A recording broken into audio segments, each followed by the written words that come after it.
Now,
the time has come to talk about agrochemicals industry.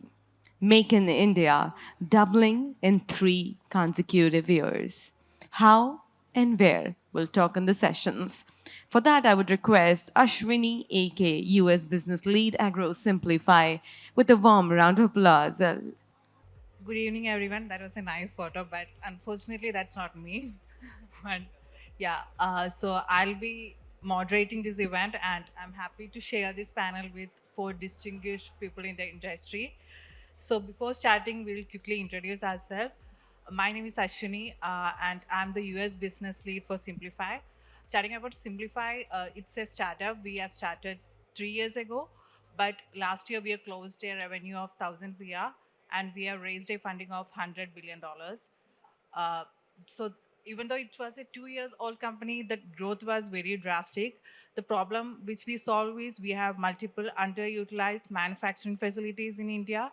So we have an AI-driven platform where we onboard all these manufacturing facilities, and we transfer R&D and technology, and we manufacture products. And this is a global linkage where this technology is being transferred all across the world.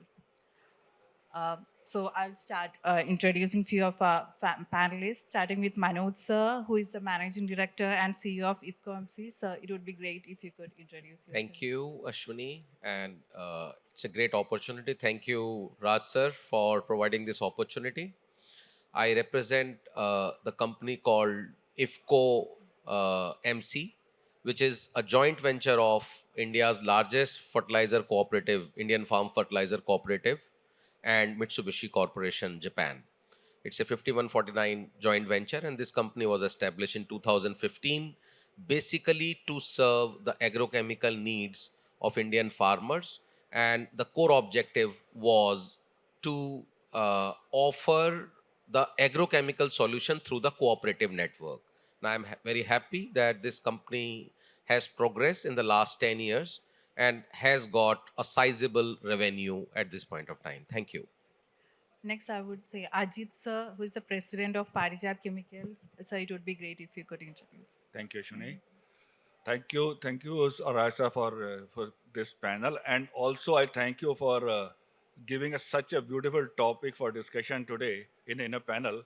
In last three and a half decades, we are discussing in our all strategy meetings how to grow company's business double in next 3 years. So this is all along like decades. This is in our minds. Yeah, I represent Parijat Industries, and Parijat Industries is basically a agrochemical company. We are working in the domestic also, as well as highly we are export also. We are doing a good export business also, and we are in agrochemicals. I am looking after India business of Parijat. Thank you. Yeah, thank you, sir. Next, I would like to introduce Satish, sir, who is the Vice President of Hiramba Industries. Hi, good afternoon, everyone. So my name is Satish Tiwari. I am representing Hiranba Industries Limited, which is a Mumbai-based company. Basically a manufacturer company, and company is a 35-year-old company, and we are into all business. We are into exporting to around 70 countries. Then we are in domestic market operating across India, then supplying to almost all major companies in India in B2B space. So I'm looking forward for today's discussion, and thanks Rajji and IIAB for giving this platform. Thank you. Thank you, sir. Next, I would ask Abhi, sir, to introduce himself. Hi, I'm Abhi Bansal. I am from Saraswati Group of Companies. I am the third generation, and in our group, we do a lot of agro formulations for a lot of the multinationals of the world. And in backward integration, we have some packaging where we manufacture PET bottles and containers, corrugated boxes, and a separate engineered plastic material business. So in all, what we try to do is we try to provide the best solutions to all the companies that are coming to India for manufacturing in India and manufacturing out of India. So that's what we do. Thank you so much. Thank you. So, starting with the topic, we got a wonderful topic today, which is agrochemical industry, Make in India, doubling in 3 years, how and where. Make in India is a paradox we hear every now and then. And in agrochemicals, how are we going to achieve this? That's our topic for today. So, I would like to start with Manoj, sir, to set the context. Is doubling the size of India's agrochemical industry in next 3 years a realistic goal? What do you see as the biggest drives that can make it possible? What is stopping us? Yeah, thank you. I think Ajit sir put it very aptly that we keep talking doubling the company revenue, and I think very interesting topic. How do we double the revenue of the industry, all companies together? I think, in my opinion, this is quite an ambitious target. And rather than looking it within 3 years, I would focus it from doubling perspective is more rather than the time frame of 3 years or 5 years or whatever, right? Now, why I say so? If you look at this industry got doubled the export revenue in just 3 years when COVID coincided and China plus one policy came in, right? And if you look at the exact number from 2.5 or 3 to 5.5 or 2.7 to 5.5, it exactly got doubled in 3 years, the export revenues of the industry. Now, if that is the case, we are not looking for the similar kind of situation coming in again at this point of time that will help the double the industry revenue. But in my opinion, we need to look at it from 2-3 different perspectives. One is from the domestic perspective. India is still one of the laggards in using agrochemicals per capita or per hectare or per crop, right? The industry is still, if I count 1,000 rupees an hectare, this industry should have been 1,63,000 crores based on the cropping area. So enough potential is already there. So I think domestic growth story is there intact. I think revenues came down on the pricing front. Now the pricing being stabilized, I see every reason for domestic market to grow. Second one is obviously the export market. I think export, if we look at, India has emerged as quite a stable supplier to the world apart from China. And in my opinion, this gives an enough headroom for India to grow its export market, right? So all put together, domestic plus export put together, the time frame we forget, but we look at doubling is definitely possible. Third is the new molecules coming in.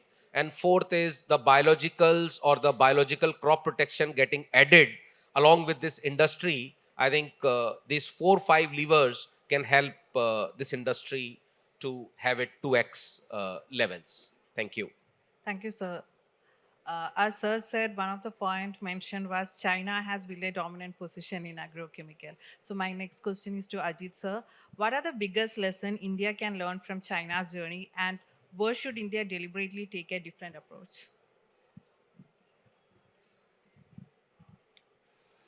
I will take it differently rather than learning from China's, because what we should do, learn only one thing, that is, do not follow the do not copy the playbook of China, the ramping up the business, or people do that. I think since long we have done that, and our learning should be that we don't have to play the game of China. If China is playing football, we have to play cricket into that, or we have to play some other game. Don't follow the China playbook right now. That's the biggest learning for us. I will explain this point here. If chemistry is and building the volumes is the strength of China, if we go into that is not right. We have to see where China is not aggressive. We are not aggressive. They are not focusing. They are not, or they are not able to grow well. Like we have options. We have very good areas to develop. Like what you say is we have to do more work in biostimulants. We have to do more on formulation technologies or delivery technologies. There are many areas where they are not aggressive. We have to play the different game and go aggressive into these areas. That's my take on learning from China. Is this? Yeah, that's it. So one more question adding to this: what would be India's USP or differentiate with respect to China when we are supplying to global market? What? But how could we differentiate Indian manufacturer from China manufacturer when we are supplying to a global market? Global market. Yes. If you say rightly that what strength India has in the global market? Yeah, for the exports you say, right? Okay. They are also my take is what we are doing right now is playing the. We should not be generic or commodity player into global market exports. Like I said in the Parijat, that's good learning for everybody also, right? If you go into generic or technology market also, this is not our game. India should develop branded solutions, branded formulations, and develop brands outside for the exports, right? Not in the uh, mature markets, not very mature. India should find the area or the countries where we can develop our own brands.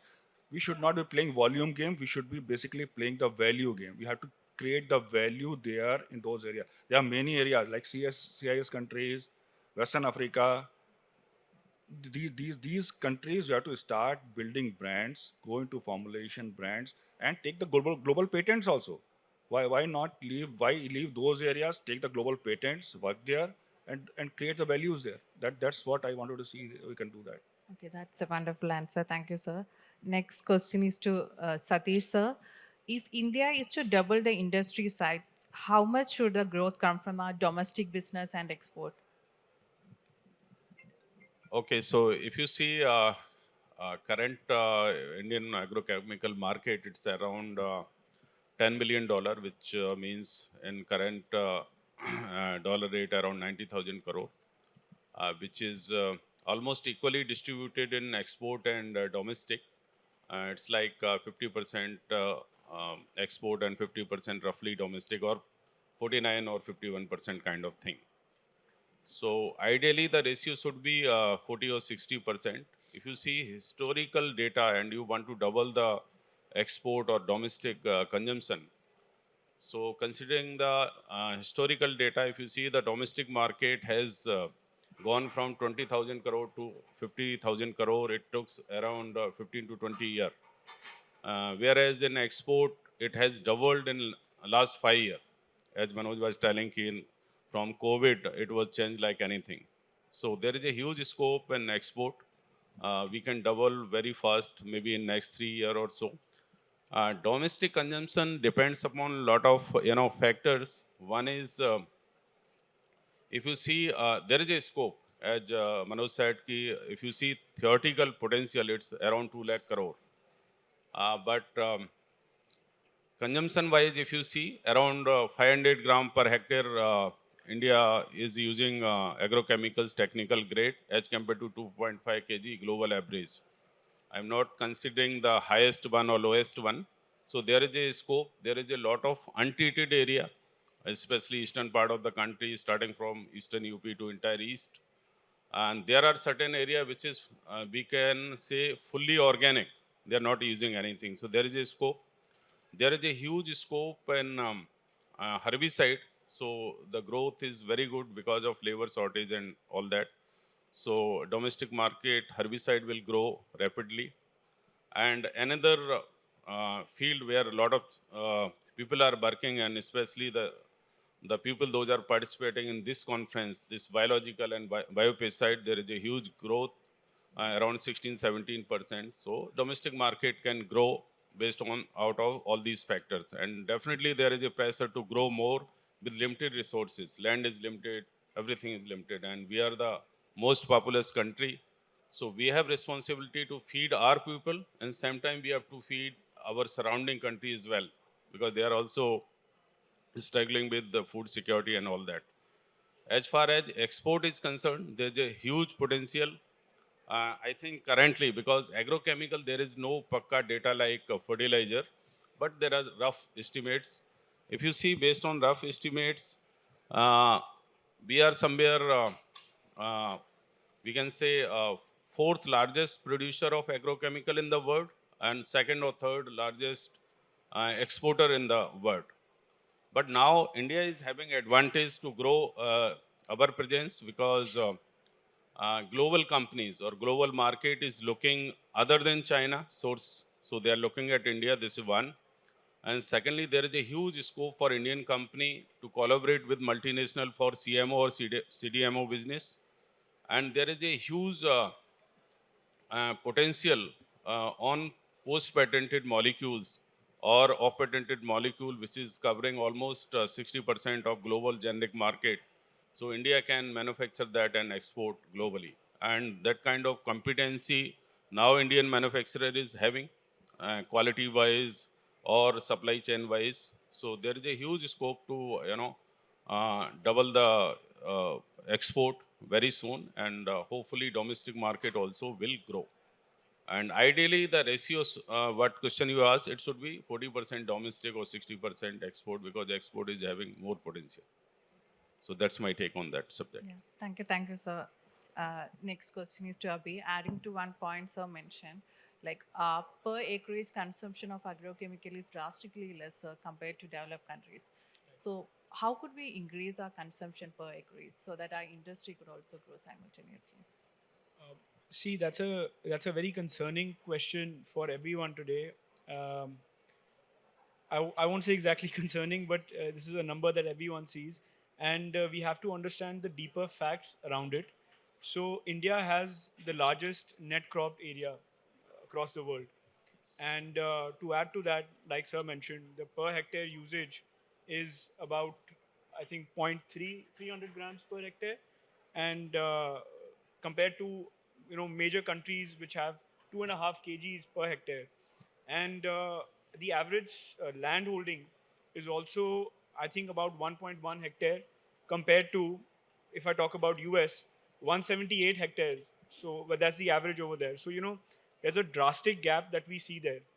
And if I also link this with the consumption in terms of agriculture consumption in India, 55% of our population is directly or indirectly involved in agriculture, whereas the contribution to the GDP is only 18%.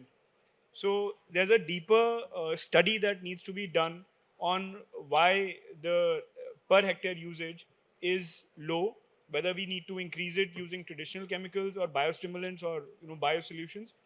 And moreover, because of all of these, I would say, socio-economic factors, the risk-taking factor of the farmers is, I would say, very low. The companies that we work with, all of us, we have to work extra hard to convince the farmer that the products that we are providing to you are safe, will provide results. One of the panel discussions very transparently said that farmers need to earn money too. So at the end of the day, they will not see whether it's safe, whether it's traditional, bio. They want that if they are putting X, what is the X plus return that they are getting? So these are the questions that need to be answered before we can come to the answer of whether the per hectare consumption will increase. Yes, it will definitely increase, but the combination of bio versus traditional has to be decided, and also the trust in the farmer, the awareness in the farmer needs to be together grown as an industry with the help of government and institutions as well. So that's, I think, my Yeah. view on the same. Thank you. P. Manoj sir, adding to this question, how can the industry increase farmer adoption while ensuring safe, sustainable, and responsible use of crop protection products? Yeah, I think quite a valid thought, in my opinion. Now, increasing farmer consumption, is this the requirement along with the safe and sustainable usage, right? So, obviously, the standard answer comes out to be education, but the entire industry all put together is touching how many farmers at this point of time? Hardly, even not even 10% of the farmers are being covered by entire field staff of all the companies, entire industry put together, plus the government extension mechanism. Now, I think there are two things which need to be taught. One is using the right product, right timing, and right method of application. Even till today, if we talk of, you go to herbicide, you tell people that use the nozzle separately, and then when you go and attend the field complaints for herbicide on a herbicide efficacy, you find out farmer is still using the non-recommended nozzles.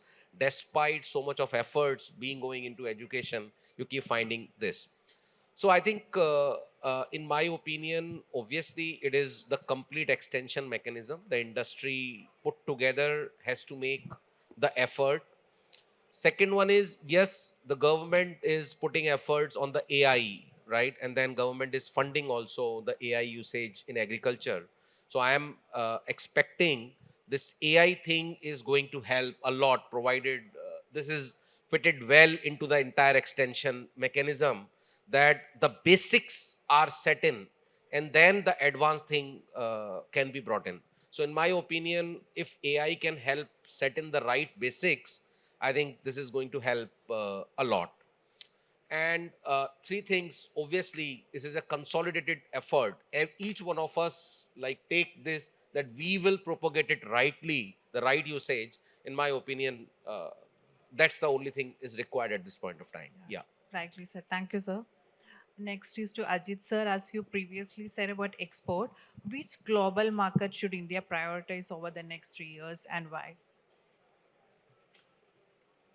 That's what I said. The areas, the markets which are not mature, which are not grown, and which are in the receptive stages, like underdeveloped market, and go, like I again said earlier, go with the brands, formulation brands, your own brands, and develop your own brands there. Like then I will say, not Africa. If you cannot go into Zambia type of a market where it's mature. We have to go for Western Africa. We have to go CIS countries also is a very good option for India to enter there. So these are the three good areas where we can develop, and these countries are also developing fast. So we have to participate into that. So one challenge which we always face in entering the regulated market is the regulatory. So how should we take that approach? For yeah, for regulatory markets, you have to prepare for that. You know, but I couldn't get that answer. You have to prepare. You have to prepare that. You have to take the regulatory and start working for the long term there, and then enter there. That's all. Thank you. Thank you. So I think that's what you asked. Yes, Yeah, yes. yeah. You have a long term business. Look, that's what I've said. If you go for the generic market, technical sales and all, then it's okay. You get the opportunity to go enter there. But if you have a go taking the 10, 20, 30 years horizon that in this country I have to build my markets and brands, then you have to take the time also. Yeah. Thank you, sir. Next is to Satish, sir. How important is regulatory reform in achieving the growth target? Which regulatory changes could have the greater impact on investments and innovation? Yeah, Satish, sir. very tough question, by the way. Uh, the single, I can say, bottlenecking in Indian agchem market is Indian regulatory system, which is one of the toughest in the world. Still, we operates very outdated Insecticide Act, 1968, which has to be amended, and the process has been, under process. New pesticide management bill last 3-4 years. Uh, Still not approved or come to in education level.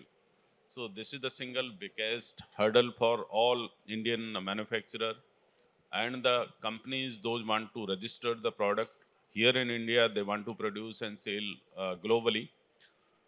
If you want to register any product in India, it takes 3 to 5 years, which is very longest time. The things are changing so fast in 5 years.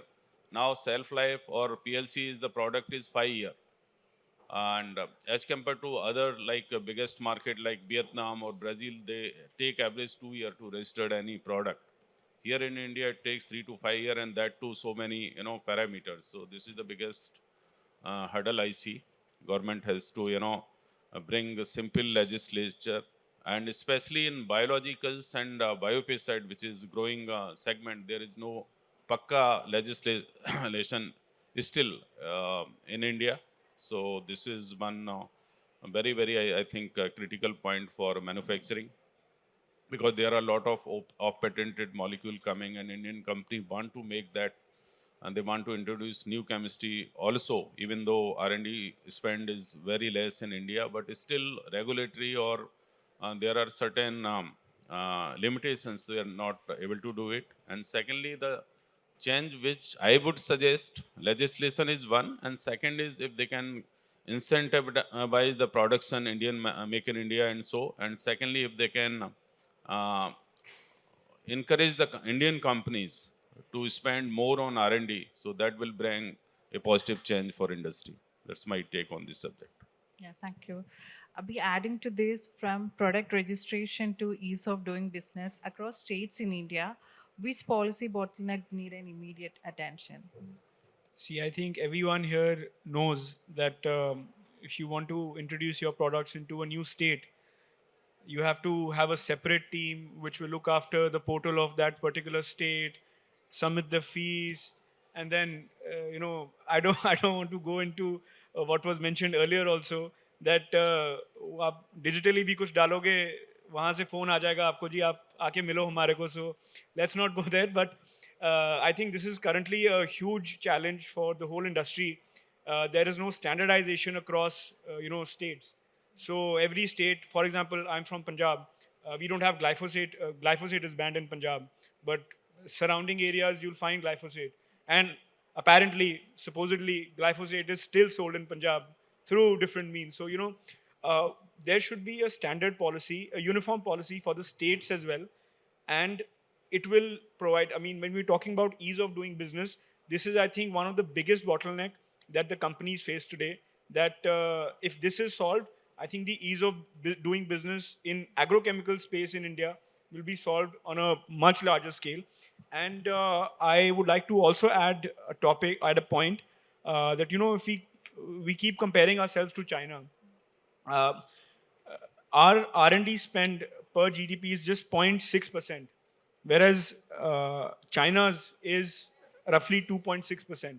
If I put a number on it, ours is I think 70 to 80 billion dollars, and China's is roughly 800 billion dollars. So I think better R&D facilities and better push from the government is also needed. Plus, I think this is from the state and Indian perspective. But if I talk from a global perspective also, since we want to double the revenue in 3 years from domestic and export point of view, I think more than that, we have to develop an ecosystem also. For example, if Chinese companies export today, they have a very low interest cost. The cost of finance is much lower compared to India.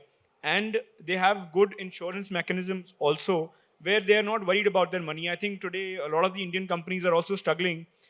They have exported, they have sent, sold products abroad, but getting the money back is a huge issue, which a lot of the Chinese companies don't face. So, this is not just providing from the government side of the things, but as an industry also, we need to bring in more solutions which create a full ecosystem for the companies to thrive.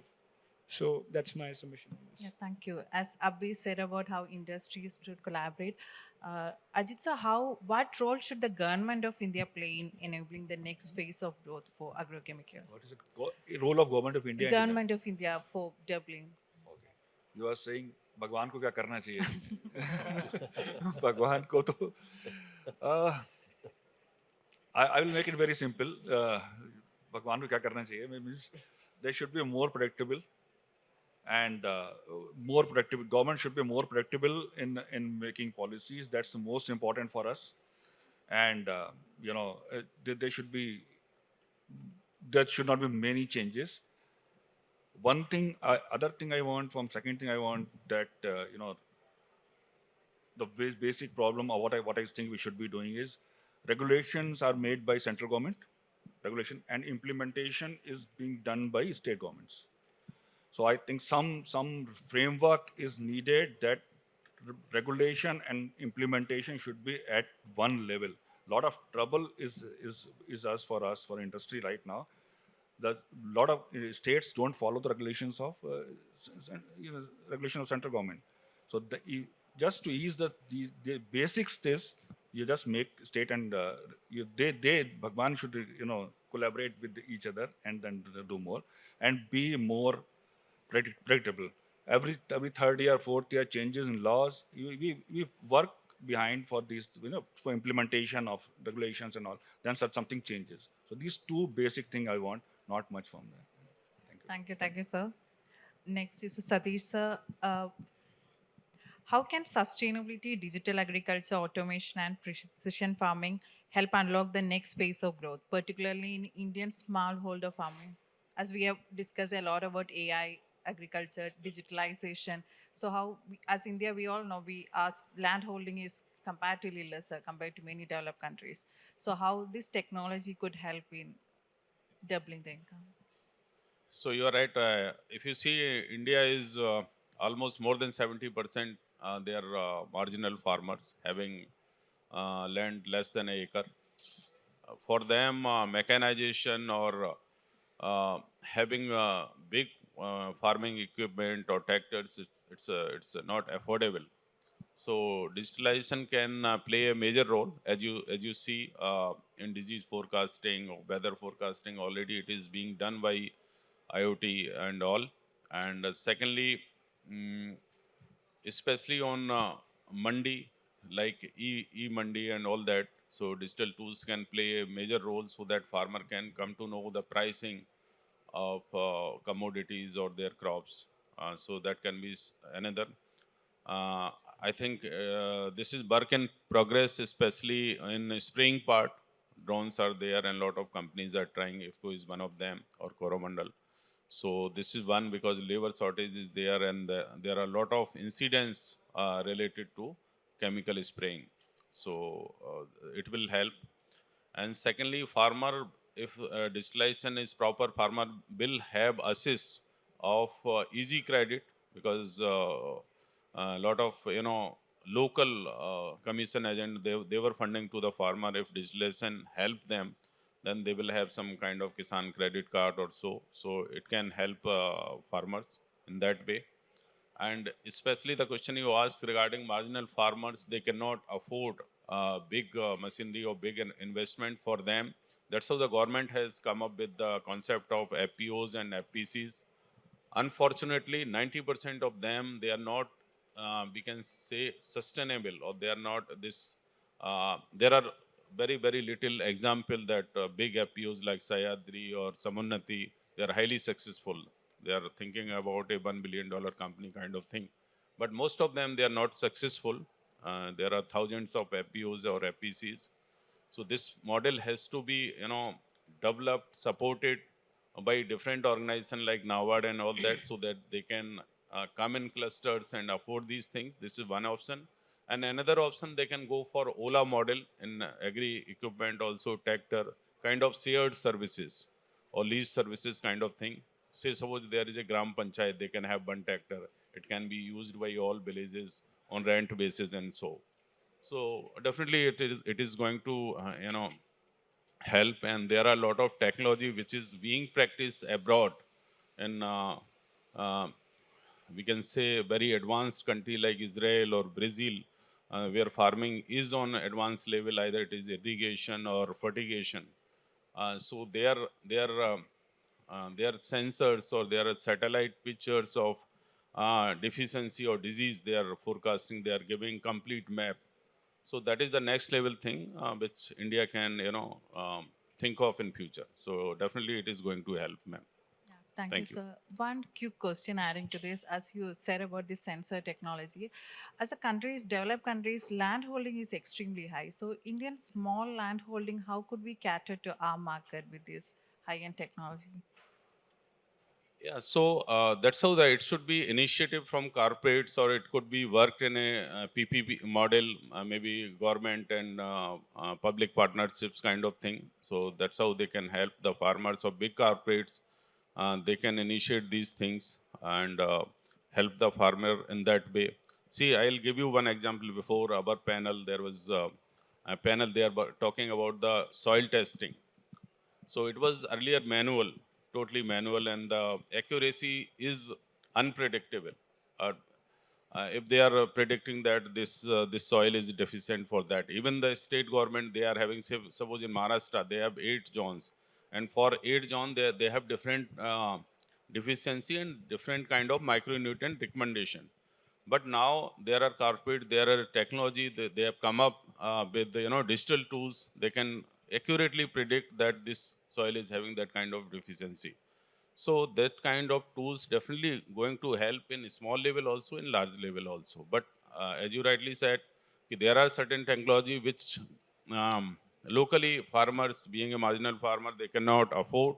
So government can have some initiative, or big corporates, those are in agri-business, they can have this, to support the farmer. Because by and large, we are the agrarian country, and our almost 60-65% livelihood is on depend on agriculture only, directly or indirectly. So here in India, agriculture is not just a profession or farming; it's a way of life for them. And as Rajji was telling, कि this is the one sector which is recession free. इसका कोई recession नहीं है. Covid में केवल agriculture ने लोगों को बचाया. I belongs to UP from Mumbai. From my village, people were working in Mumbai. They have gone to Mumbai to my village in UP, somewhere 1500 or 1600 kilometer by पैदल वो लोग गए हैं रेलवे लाइन पकड़ के. तो गांव ने उनको जिंदा रखा है, मुंबई ने नहीं. So agriculture is not just one profession for Indians. It's their way of life or traditional culture. So that's how it is. Thank you. Thank you, sir. Coming to Abhi, beyond government support, how much responsibility lies with the industry itself, as companies willing to invest more in farmer education, market development, and product adoption in extension, majorly? I think that in terms of Indian agriculture, we're at this point where if we focus well, we can be number one globally in terms of food production, in terms of everything. So I personally am of that opinion that the industry should be the flag bearer, get the institutions, the universities, the government along with them, give them the right guidance. And a lot of these Indian companies are doing that too. So a lot of us are making that initiative, are trying to create that awareness in the farmers. But I'd like to quote some examples of the multinationals, what they're doing in India. Bayer has an initiative called Better Life Farming that particularly works on smallholder farms. So, initiatives like those, or Bayer's initiative, we talked about carbon credits in the morning. Bayer's initiative of direct seeded rice. So, you can save a lot of the methane gas, and farmers can earn carbon credits through that. So, stuff like that is happening. Uh, when we talk about industry, improvement of the industry, there's also a counterfeit industry that we have to work upon.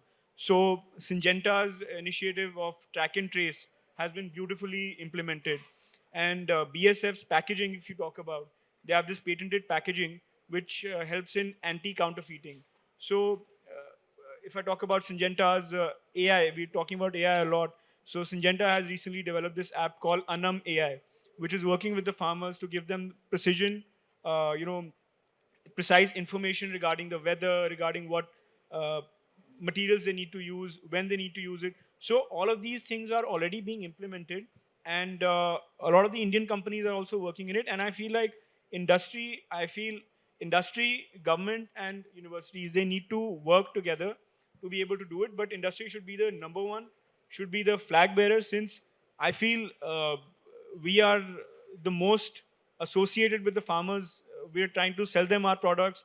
We're trying to convince them to buy our products. So we're with them the whole time. So responsibly, not from a bottom line perspective, but from a community perspective, we need to get together and make the farmers aware and improve the overall agriculture of India. Thank you, Abhi. As we have discussed multiple points like how we could double. So my last question to Manoj sir, uh, if you could recommend just one policy reform or one industry initiative that could help India double its agrochemical industry in next 3 years or whatever year it is, what would they be? So, my thought is if some complications are being introduced, there should be introduction of some simplification. And in this context, I would like to suggest only one thing: one nation, one licensing policy should be pushed through by the entire industry collectively. I think this is going to be beneficial for everyone. Very simple and straightforward ask from the regulators. That was great. True, Thank true. you.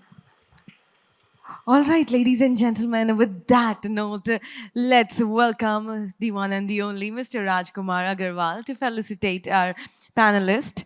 Let's bring the memento on the dais. Some words of wisdom, please. See, this, ये जो बोलते हैं ना हम लोग, you see right from Aswini to Satish ji, the crossover of the generations here. So this is the beauty of our business.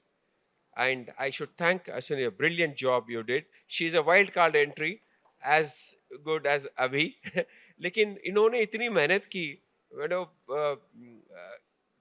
really hats off. And the questions, trust me, again, as I mentioned, I don't know आप लोग थे नहीं थे, ये अभी हमारा group continue होगा कम से कम 1 साल तक.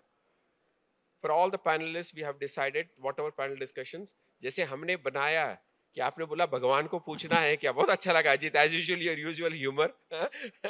तो हम भगवान को बोलेंगे कि भाई हमने तय कर लिया है कि 3 साल में हमको डबल करना है, तू क्या करता तेरी जाने. तो this is see, we next 6 months or 3 months, the whole world, especially जो policy makers है, उनके हमारे एक एक चीज उनके पास जाए कि भाई ये 5 लोग ये क्या कर रहे हैं, समझ नहीं आ रहा है, चलो यार बोलो यार क्या बताओ. तो इस तरह का करना. So we'll continue that group. We'll meet. I know you'll be flying. She'll be flying off to the US very soon. So wish her all the best. She'll be heading. She's already heading Simplify US business. So wherever you are, midnight में हम लोग दिन में करेंगे. आप midnight में join करना meeting. So we'll do that. Brilliant. I mean, give them a big round of applause. And incidentally, as I say, of course, we have World NIM Organization presentation post this, the last one.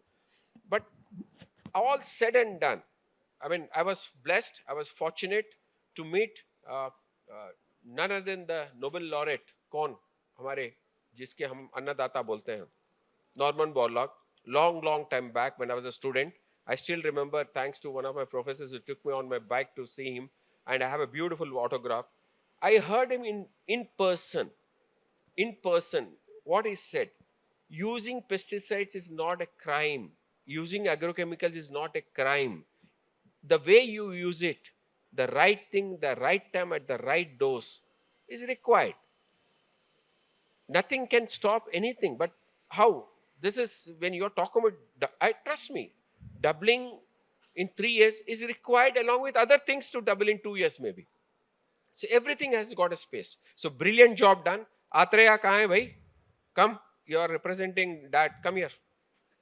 Let's welcome Another Atreya young with a guy. warm round of applause, everybody. Let's give it up for him. One person whom me and Anita are missing, and more than us, he's missing, is Venkatesh Devnur. Again, another doyen from the industry. Come, let's honor everybody. A token of love, respect, a momentous moment. Let's present it to Ashwini, aka US Business Lead Agro Simplify. Ladies and gentlemen, let's clap for the lady here, Ashwini, aka US Business Lead Agro Simplify. Once again, a very congratulations from the team of IIAB to her. Up next, Abhi Bansal, Director, Saraswati Group of Companies. Let's give it up for Mr. Bansal. Once again, a very warm welcome to IIAB, presented by Ray Consulting. Ladies and gentlemen, let's welcome up next Manoj Kumar Varshne, Managing Director and CEO, IFCOMC Corp Science. With a warm round of applause, our moderator, panelist here with us. Up next, let's give it up for Ajit Shankar, the President of Parijat Agrotech Chemical.